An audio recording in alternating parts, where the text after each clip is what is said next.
É uma pessoa que se percebe extremamente grandiosa, uma pessoa que se percebe merecedora de tudo, que acha que todas as pessoas ao seu redor não estão suficientemente qualificadas para estar com ele ou com ela. É uma autovisão muito negativa dos outros e de uma arrogância muito grande.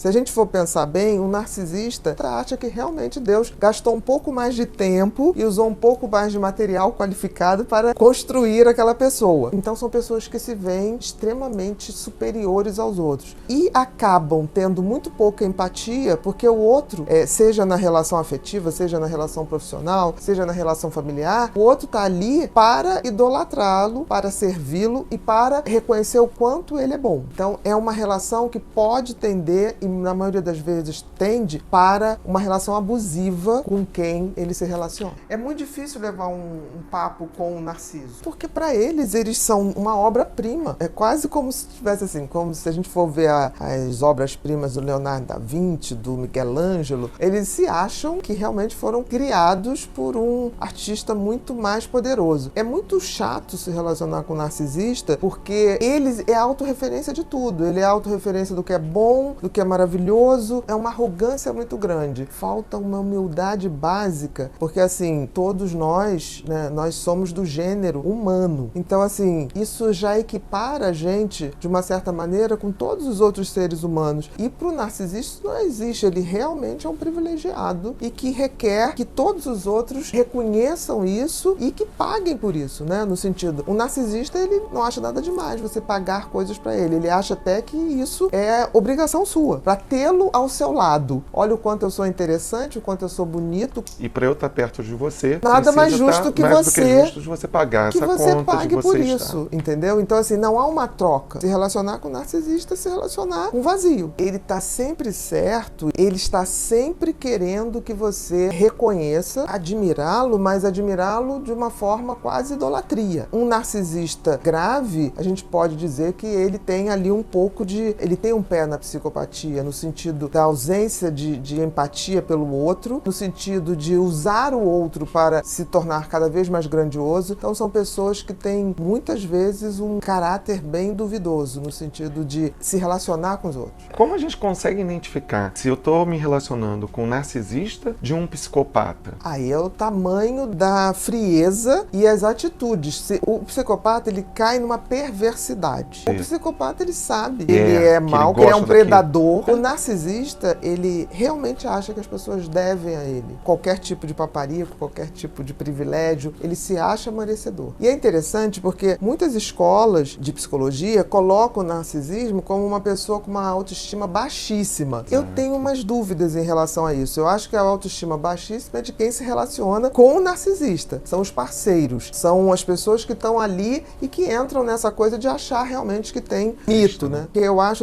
acho que mais do que uma baixa autoestima, o narcisista, ele tem uma necessidade de ser centro, de ser idolatrado. E eu acho que isso acaba construindo uma visão de si mesma de que ele realmente é grandioso. Ele não se vê como uma pessoa que precisa aprender mais, que precisa saber mais. Ele não tem humildade do aprendizado, de trocar, por exemplo, uma pessoa pode se relacionar com uma pessoa que não é tão bela no conceito, mas é uma pessoa muito interessante, que te dá conteúdo, que te dá boas gargalhadas. Para o narcisista não existe isso. Para o narcisista, o outro é obrigado a satisfazê-lo a todo tempo e de preferência a pagar por isso, porque ele é uma companhia absolutamente agradável, na opinião dele. Então eu questiono muito essa questão da autoestima. Eu acho que é uma disfuncionalidade de autopercepção. Porque se ele é o centro do mundo, se ele é o centro do que há de melhor, o outro, necessariamente, ele está abaixo. E uma coisa que chama muita atenção nos narcisistas é a inveja. Um grande invejoso é um tipo de narcisista. Ele não tolera que o outro tenha algo melhor que ele ou que se destaque de uma forma. Então eu diria que para começar a pensar numa personalidade narcisista, essa questão dessa arrogância de uma pessoa que não tem humildade do aprendizado, não tem humildade de saber que a gente aprende até com um pescador, né, com uma pessoa muito humilde ou desprovida de qualquer fator cultural que o favoreça, e também a questão de ser uma pessoa muito incomodada com o sucesso dos outros. psicopata é bem diferente de todo o resto. O psicopata é aquela pessoa que nasce com o sistema límbico desconectado. O que significa isso? Ele não tem emoção, ele não tem empatia, ele não tem sentimento de culpa. O outro não representa nada pra ele. O outro é um objeto de uso, que ele sempre vai usar pra ter status, poder ou diversão. E se puder juntar isso tudo, melhor ainda. Não necessariamente os três de uma vez, mas ele vai querer isso. Então, psicopatia, se você for resumir, é incapacidade de amar. Ele tem a sensação de que quem não é psicopata é um pessoal medíocre, burro e cheio de mimimi. Então, o psicopata, por exemplo, uma pessoa que chora, vê um filho nascer, ele acha, fala, que palhaçada. Porque ele não tem esse sentimento. Ele literalmente não tem. E não é assim,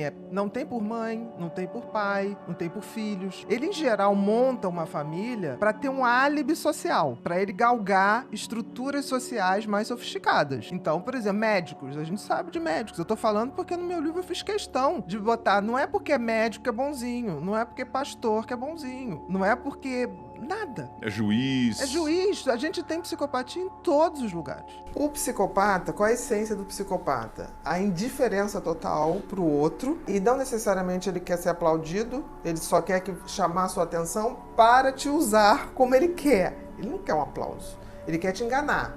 A sedução do psicopata não é a sedução do histriônico, não é a sedução do narcisista. É a sedução para poder você ser uma presa fácil para ele tirar de você o que ele quer. Status, poder ou diversão. Então eu diria que a essência do psicopata, além da indiferença, é a perversão. Porque ele vai tirar de você tudo e ele vai gozar com isso. Por exemplo, o gozo do narcisista tá em você achar ele maravilhoso. Ponto. O gozo do histriônico tá em te seduzir e se sentir íntimo. E o gozo do psicopata tá em você tirar de você tudo e depois ainda falar assim, é um idiota. É um otário. Então, assim, é uma perversão. Tem uma maldade, tem uma frieza com uma maldade muito clara. O narcisista, por exemplo, todo psicopata é narcisista no sentido de megalomaníaco. Ele faz, mas aquilo é tudo muito uma cena pra distrair e te roubar, digamos assim. Roubar tua alma, roubar tuas coisas. Mas, assim, você é um objeto pra ele. O narcisista, ele quer você pra ter um fã, ter um aplauso, ter um chat. É mais do que um fã. Todo psicopata, ele tem muito de narcisismo.